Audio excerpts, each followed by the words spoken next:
Tēnā koutou katoa, tehi Māori ona, e ngā mana, e ngā neo, e ngā iwi. E rau langi tira mā, tēnā koutou, ko kini toi taku ingoa. Happy Māori New Year. Happy Matariki. So welcome everyone. So Mike is our guest speaker this afternoon. So I am going to hand over to Mike very shortly. And thank you so much for joining us. So this is a monthly webinar that we have stand up since the beginning of the year, and every month we invite different presenters from our membership and share with us their knowledge. So the Matariki is the celebration and remembrance, and it's usually with our families and also our friends. It's also a promise of New Year, as you probably know that for the government, for a number of reforms, a number of areas and a number of challenges, the emission reduction is one of the areas that geothermal is the solution for it. This month, we have invited Mike to come along for a couple of reasons. First of all, is our first celebration of Matariki, and also is understanding the geothermal resource have a very, very deep connection with the trust. So I'm going to hand over to him very shortly, and then we are going to listen to the presentation for 15-20 minutes. And then if you have any Q&A, please type in the chat box, because Mike's laptop not able to listen to us. So we have to use the type function. So while you're typing the Q&A at the end, I will then also ask him or type in 3 personal questions. And then we will do the Q&A, and then we'll finish this off. So are you all ready? Okay.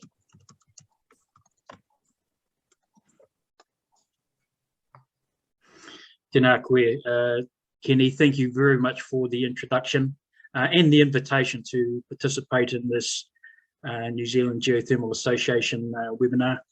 Tēnā koutou katoa to everybody who has joined.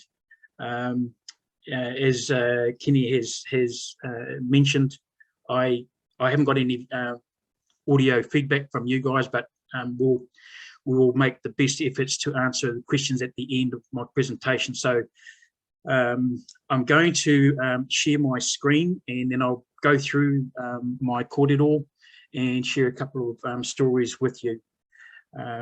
So I'm just going to, and I'm hoping that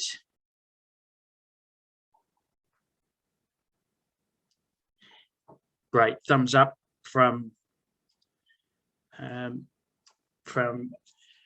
Jess. Thank you very much, Jess. So to celebrate Matariki, and what we say in Māori is manawatia Matariki, which is simply to celebrate Matariki. So as a gesture, as a greeting, that's something that you can use.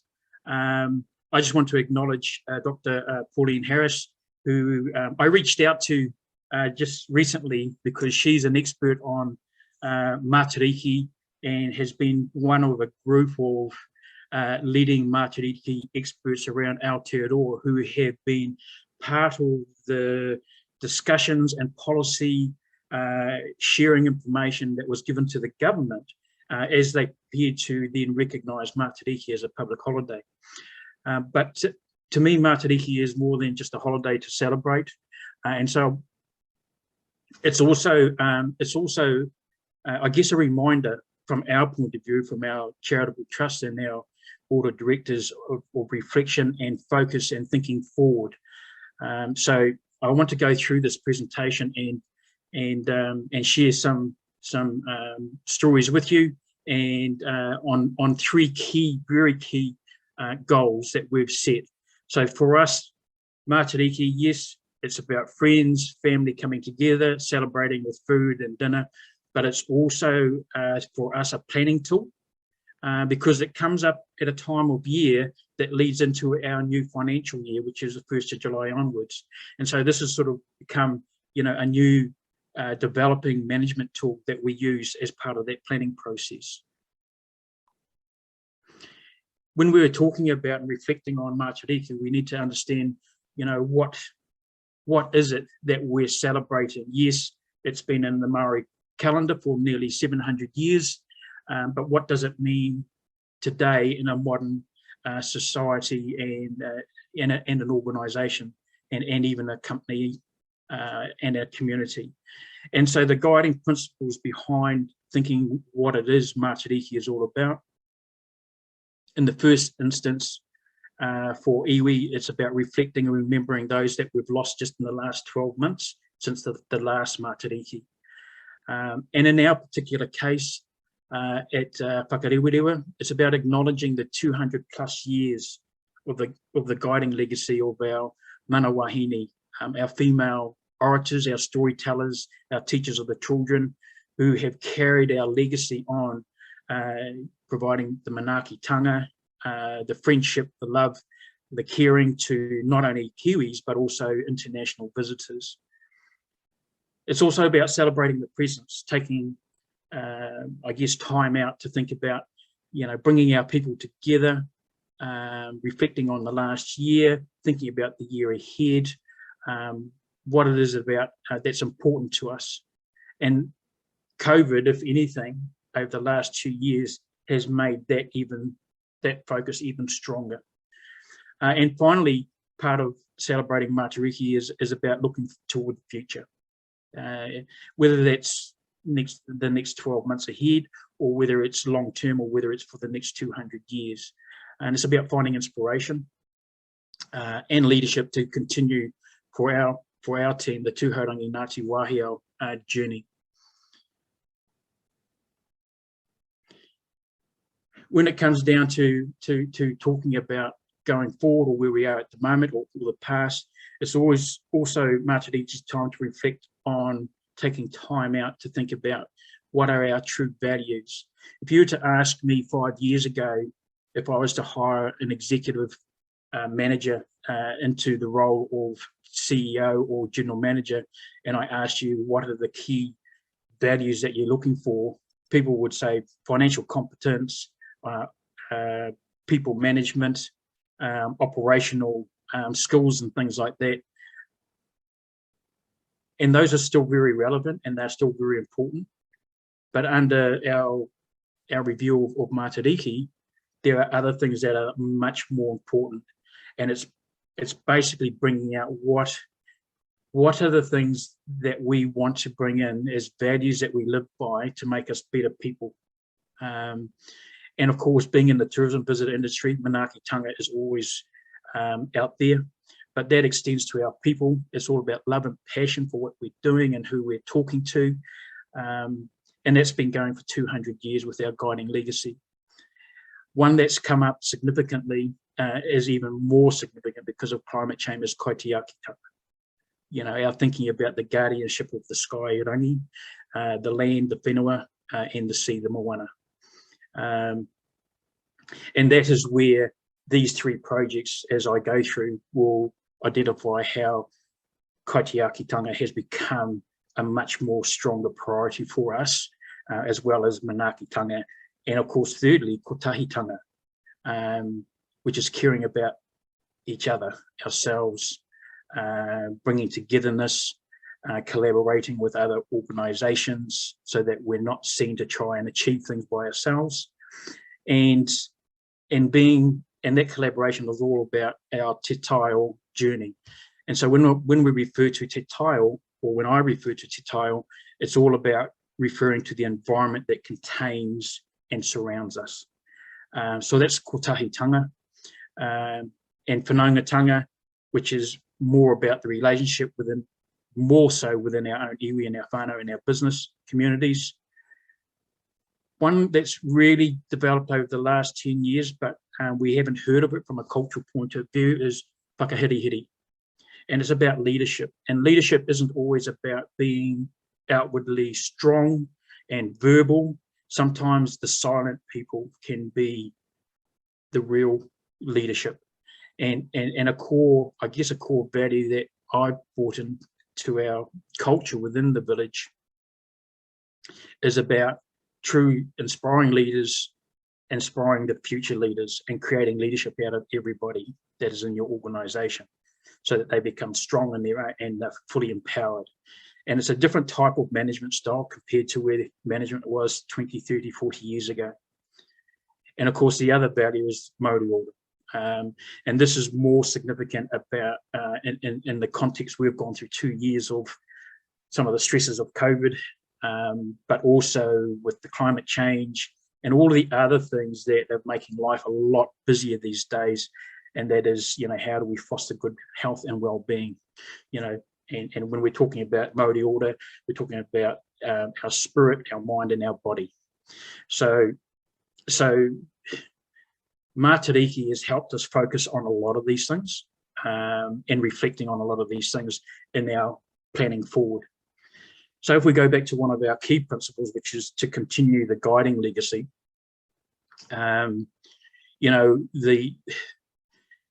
the business was hit by COVID in 2020, and what changed is we went from 80 staff to 8 staff, when 98% of our revenue disappeared because it was locked out of the country from international visitors. And through the support of different organisations and internal, supports, we had to find a way of managing through that situation. And the village actually went into 9 months of hibernation, self-hibernation. And then when I came and joined, my first role was to reopen in December 2020, to reopen the business. And getting through the concerns and challenges that there were from our people, because we didn't understand how dangerous this COVID thing was. And if we opened up, does that mean we're going to let COVID in to our village? So there's some real fear factors, but we stepped through that. One of the other things, of course, in the guiding legacy was just acknowledging Ngā Māori. And what had happened 16 months prior to COVID is that the trust had invested $2 million in building this sustainable building we call Ngā Māori. And Ngā Māori was in recognition of the strengths of our mana wahine, our storytellers from the past. And so they had made this significant investment, and things were going really well until COVID smashed everything to pieces. So what have we had to do? We've had to, when only 8% of our visitor experience from were New Zealanders, in other words, there wasn't a lot of support for cultural engagement.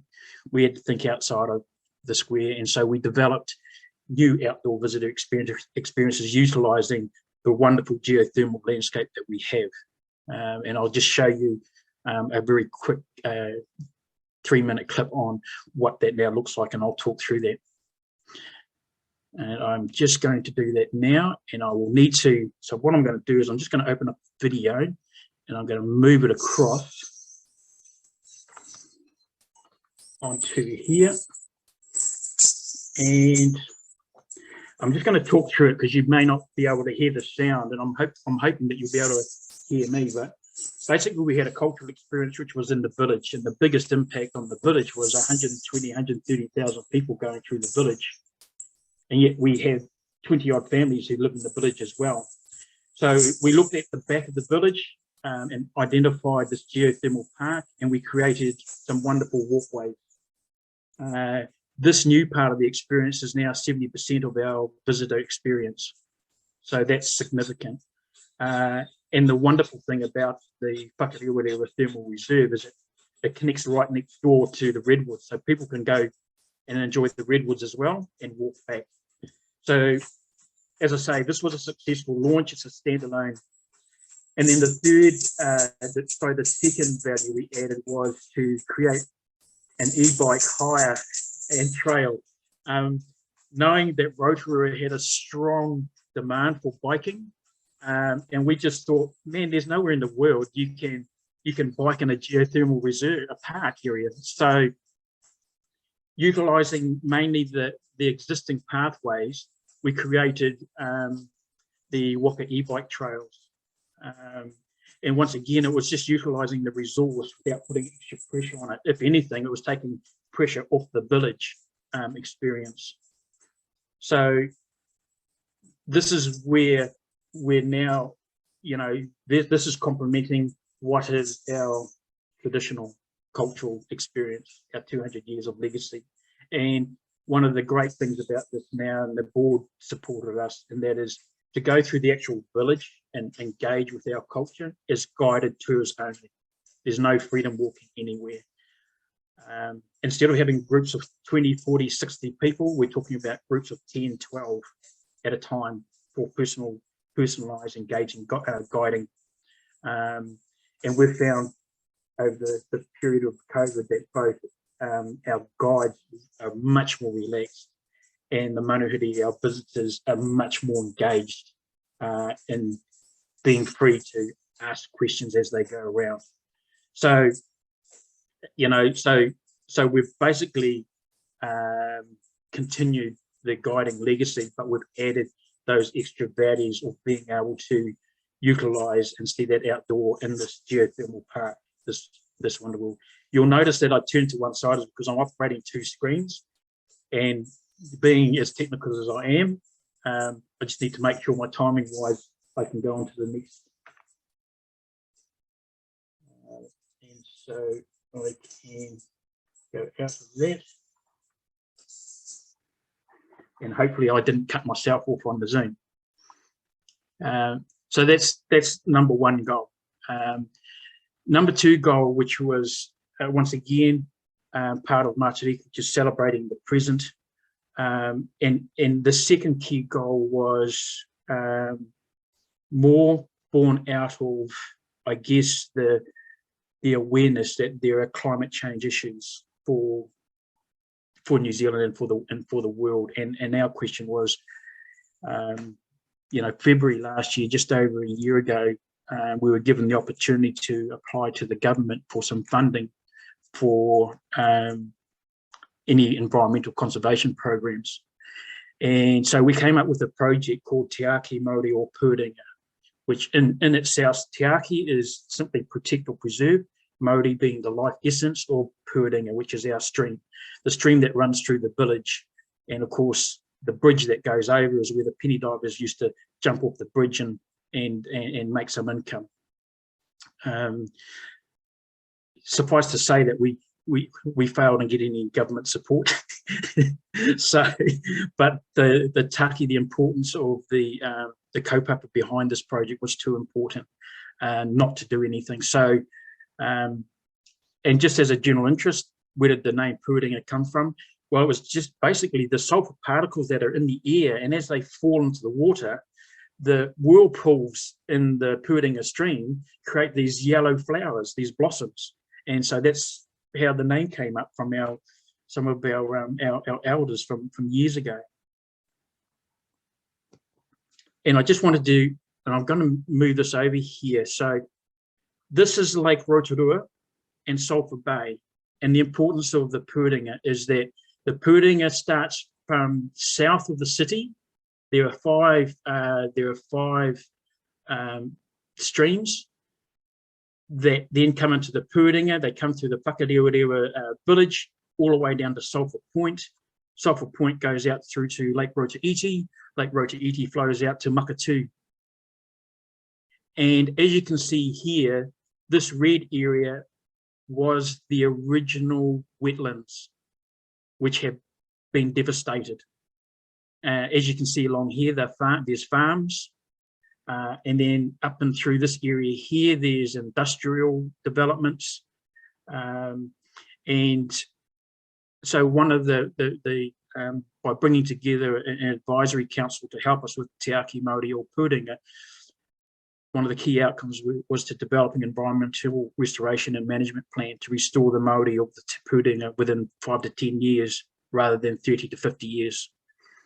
And for this to happen, we needed to bring the synergies of Mātauranga Māori knowledge and Western science research together with new technologies that was to support traditional environmental management best practice, such as getting rid of pest animals and pest trees and things like that. And they're all proven solutions, but the sustainability of them is reliant on funding, and also time-wise, I don't think we've got the time to rely on just that. So hence our collaborations with the likes of McDiarmid Institute, universities, GNS, to bring them as part of our collaboration partnerships to creating these new advanced materials and technologies to try and help with the pollutants that are within our streams. Looking from the south end side, you can see some of as the city's grown, the man-made things. This area here is our rubbish tip. Look where it's built, right over it's built right over a stream. Then you've got the likes of forestry. Up in the forest, you've got containment water plants that have our wastewater from the city pumped up there, so it can then be sprayed back into the forest, which then ends up into the stream, which ends up into the lake, which then eventually ends up at the coast of the Bay of Plenty. So part of the learnings through this this project, this collaboration, was that first of all we needed to understand who the iwi were, who were the mana whenua, and it needed to be something that they wanted to achieve. And so we've created a united iwi-led approach to the project. We then found that we needed to go across individual government departments to find out what sort of information, data, and reports they had, and work through them sharing that with with the project team, going out to schools and the communities to get volunteers, and wonderful response from the schools, absolutely amazing from the schools and the volunteers, and also to work with, as we've got down there, McDiarmid Institute and GNS on advanced materials, and bringing and test new advanced materials and technologies in the waterways that can remove specific harmful chemicals. We also need to note that Whakarewarewa, the thermal reserve, as a geothermal platform, is its own polluting, creating environment. It's a natural pollutant, but that's no reason why we shouldn't look to taking some of those pollutants and mitigating them before they flow into Lake Rotoiti and then out to the coast, etc. So that's a bigger long-term project, but it certainly is a goal within that. And of course, the other side is to be working alongside and communicating with our industrial partners, forestry and farming sectors, and finding out, are there better management processes or new technologies that can be used so that some of the waste that is currently being created is reduced and then eventually totally removed from having to go into these waterways.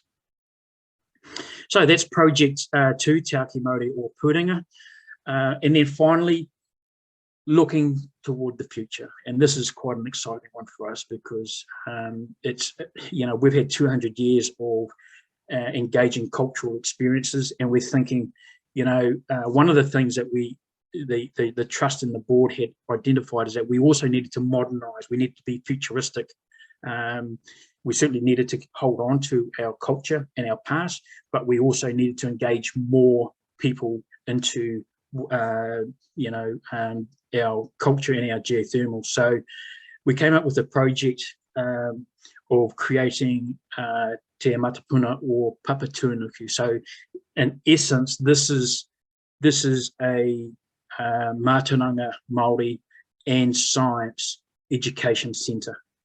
It's world-class experience that will really hopefully engage not just the community, but particularly children and particularly iwi, getting to understand and want to be part of experimenting with what science really is.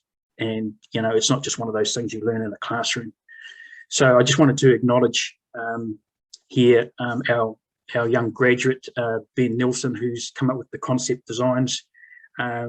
We've got a proposal now that's 157 pages, and so I just want to give you a very quick snippet of what this is. It's all about how we share the knowledge of Tūhourangi Ngāti Wāhia in a modern, in a futuristic, modern, interactive space, and I'll share with you at the end of this a video that will show how this works. And we've partnered with an organisation called Moment Factory, who are world leaders in creating outstanding multimedia education spaces. And so I just want to finish off by just an acknowledgement there to the Moment Factory team, but I just want to now press to give you an idea of the, it's loading. Can you see that, Jess? Cool. I'm not going to say a lot to this because it speaks for itself as a way of being able to take what we know from our geothermal environment. And this is an indigenous one that was done in Japan. And we're looking at modeling something very similar. And we've done all of the visuals. As I say, this is just one example of about 100 audio, visual, interactive, engaging ways of turning, I guess if you wanted to make, say, a museum exciting, this is one way of making an exciting museum, other than just reading a lot of knowledge.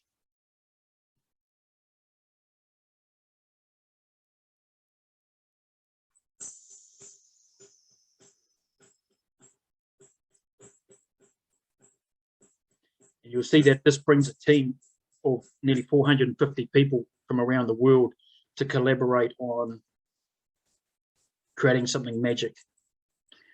And the space for this, for our Mātauranga Māori and Science Education Centre, is right next door to where our tourism building is. We've got an empty space right next door that's commercially zoned. And so we're just going through the due diligence process with the aim of having this launch for Matariki in 2024. It would be a lot earlier if we could rely on building industry to be able to deliver on time, but good luck if you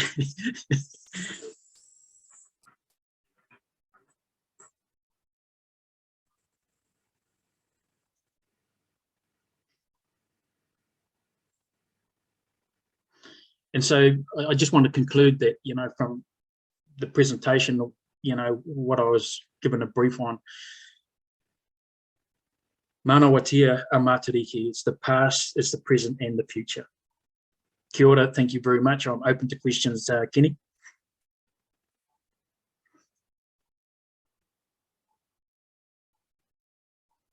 Now, thank you so much. So I'm going to ask Mike 3 personal questions. So for the audience, please type your question in the chat box. Okay. I need to bring the Zoom back up so I can see the. Okay. Question 1. Mike, please tell us your favorite corner or special place that you visit most at the village and why.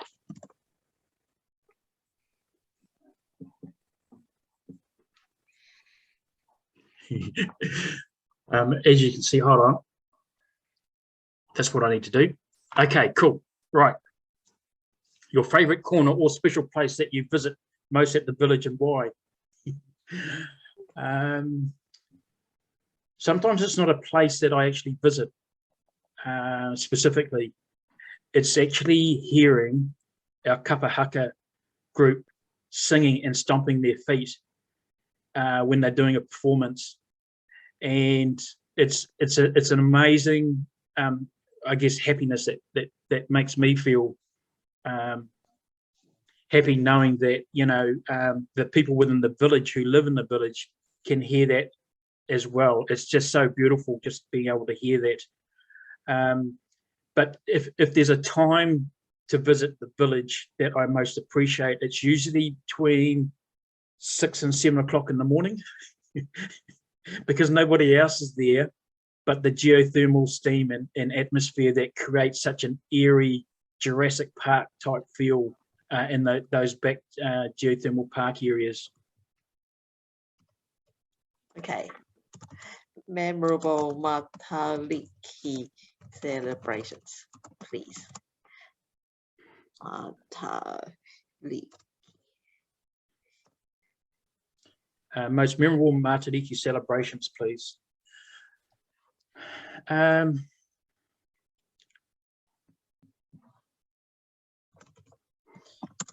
One of the most simple ones for us is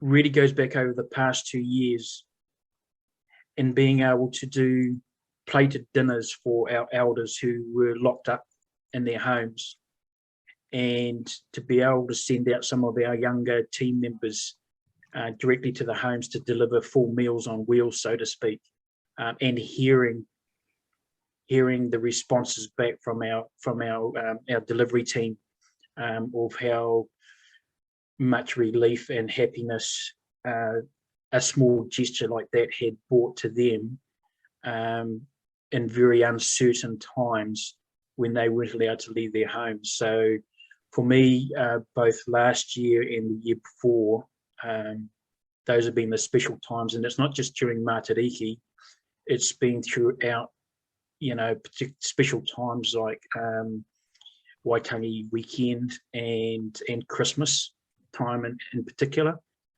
when they were home alone and didn't have the ability to share, with other family members in the community.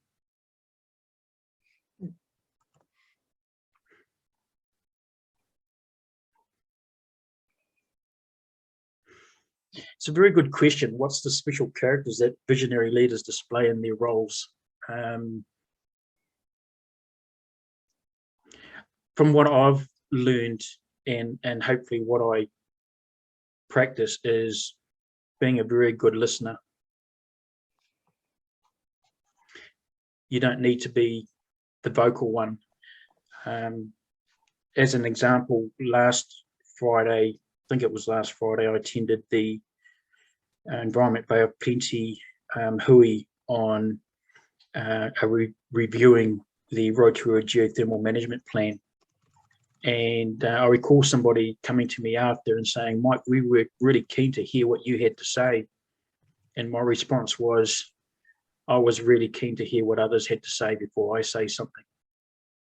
And that's really important because sometimes we get too caught up emotionally in trying to get our message across. But leadership is about, to me, taking somebody who is a cleaner in your business and recognizing their potential, having a conversation with them, and then within 6 months they become a supervisor, and within 10 months they're a manager. And that's what happens in our environment. Thank you. Okay, Thank so you. now, okay, so not all at once, please.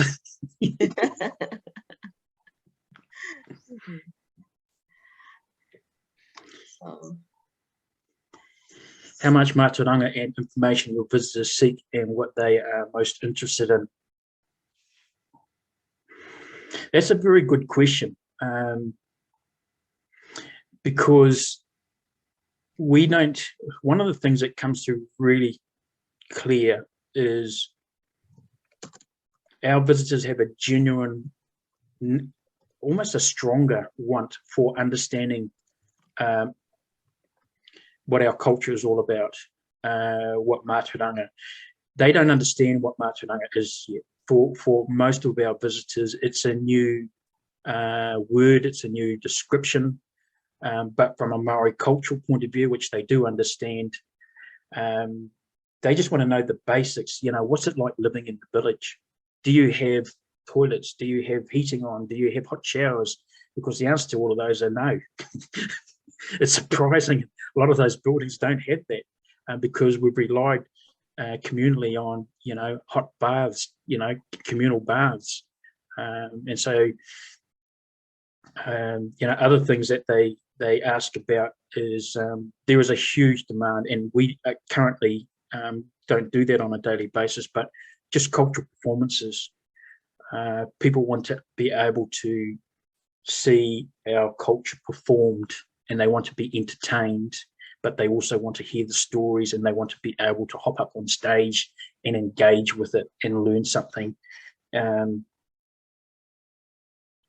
But there is so much more happening right now, with inquiries just coming through on, aren't you scared that this place might erupt? This living on a geothermal, platform, a landscape like this, aren't you scared of, being here?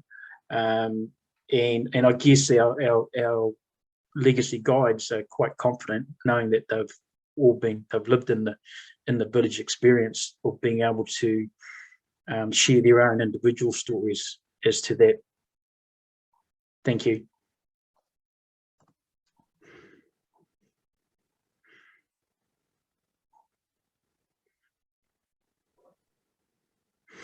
Yeah, that's a very good question. How do we manage discharges from the bars into the pooling, or what is the tikanga around that?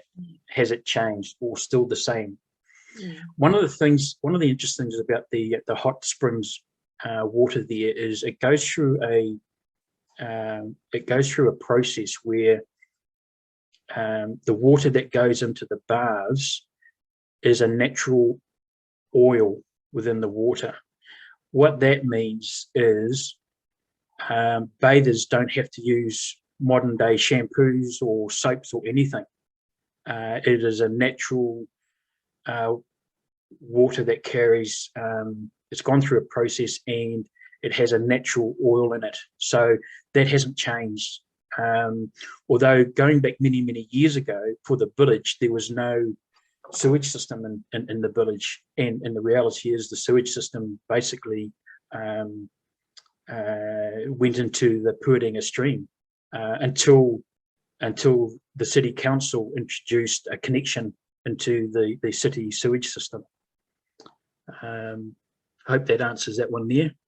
And the tikanga around that is, once again,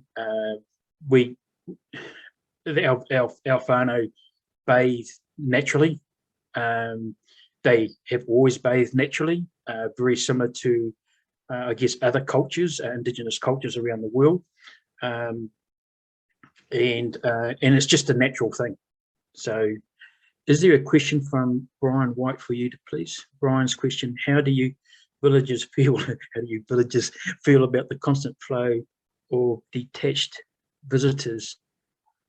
I'm not too sure what that question actually means, about the constant flow of detached visitors. One of the things is, if I'm reading the question right, is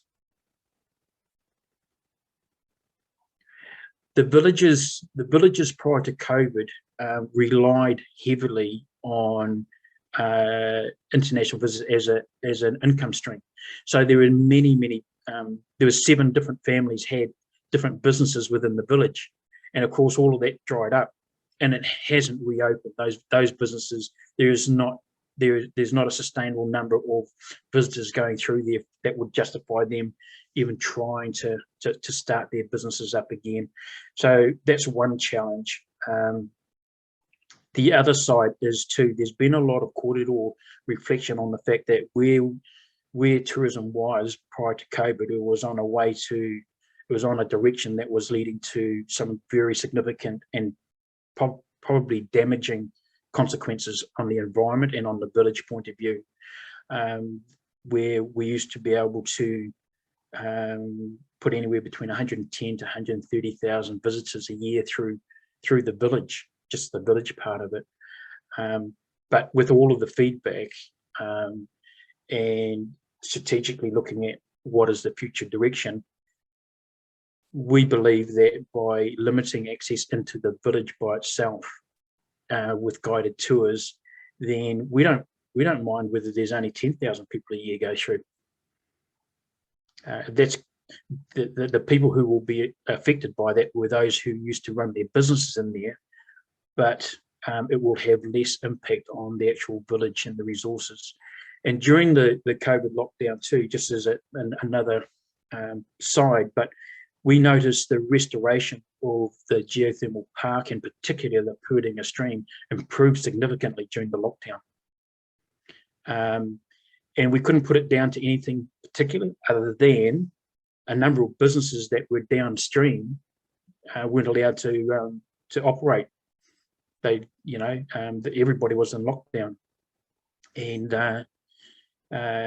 we started seeing the clarity of the water. We started seeing water plants revitalized, and within a very short period of time, I'm talking about the last 3 to 4 months, that's reversed again. All of a sudden, you look back into that waterways and see the impacts, and you know that something wrong is happening downstream. It's pollution, and so as much as we supposedly are getting people to monitor and manage it, the people who live within the village know that as they declared nearly 2.5 years ago, stay out of that Puringa stream, telling the kids not to dive in there. And so I hope that's answered your question, Brian. Most of our people are still carrying some resentments to the fact that many of them lost their jobs, and through no fault of their own. And I guess they've gone out to find other jobs. Some of them out of town. Te Puke as an example, Tokoroa, but there is a lot of them who would prefer to come home and be able to work back in the village and with the company. From Ankur, would you be good if we can make it part of school activity so we can educate our next gen and they can add some value to the village by contributing in some way? Oh, absolutely. I mean, the recorded version of this, or if you even want the original presentation, I'm more than happy to share it with anybody. It's that's what collaboration is these days. The more knowledge we can share, particularly on inspiration and successes and challenges, but just sharing experience and knowledge so that others can learn and not make the same mistakes. There's still some way to go, and I guess, but more than happy to share that, Ankur.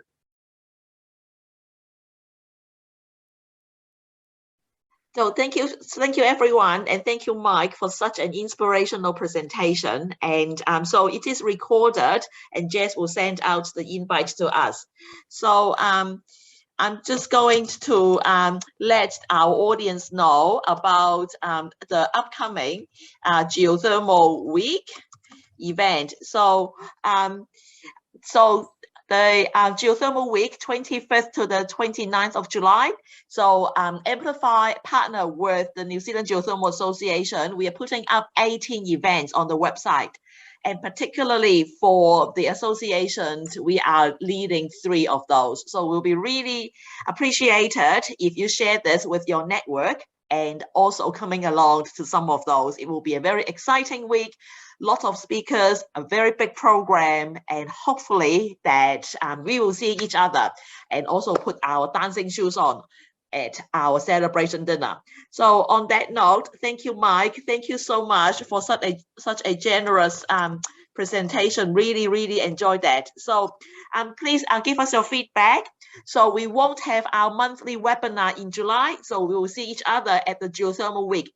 I have already lined up for our August speaker. I've already lined up for our September speaker. So stay tuned, and we'll send out more posts in our social media and also in our newsletter. So ka kite, thank you so much. Thank you, everyone. Goodbye.